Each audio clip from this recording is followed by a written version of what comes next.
Di suatu hutan yang lebat dan damai, hiduplah seekor beruang grizzly yang berbulu coklat lebat. Ia dikenal sebagai beruang yang paling baik hati di seluruh hutan. Berbeda dengan beruang-beruang lainnya yang sering terlihat menakutkan, beruang coklat ini selalu memiliki senyum ramah di wajahnya. Suatu hari yang cerah, saat beruang sedang mencari madu kesukaannya, ia mendengar suara isak tangis.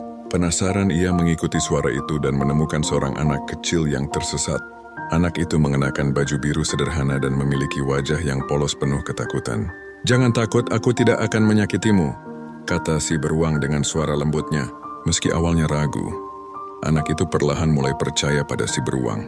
Bulu coklatnya yang lembut dan hangat membuat anak itu merasa aman. Beruang grizzly yang baik hati itu memutuskan untuk membantu si anak mencari jalan pulang. Sepanjang perjalanan, ia berbagi cerita-cerita menarik tentang kehidupan di hutan.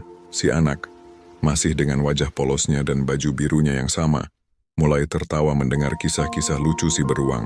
Mereka melewati sungai yang jernih, padang rumput yang luas, dan pepohonan tinggi. Si beruang coklat dengan sabar membimbing langkah si anak, memastikan ia tidak tersandung atau terjatuh. Kadang-kadang, ia bahkan mengizinkan si anak duduk di punggungnya yang berbulu hangat. Akhirnya mereka melihat asap dari cerobong rumah di kejauhan. Si anak bersorak gembira mengenali rumahnya.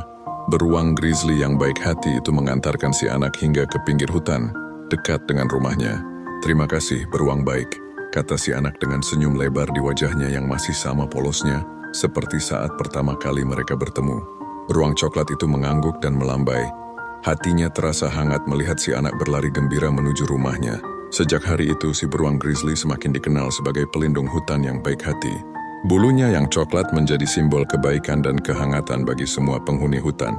Dan cerita tentang persahabatannya dengan anak manusia yang polos itu menjadi dongeng yang sering diceritakan dari generasi ke generasi.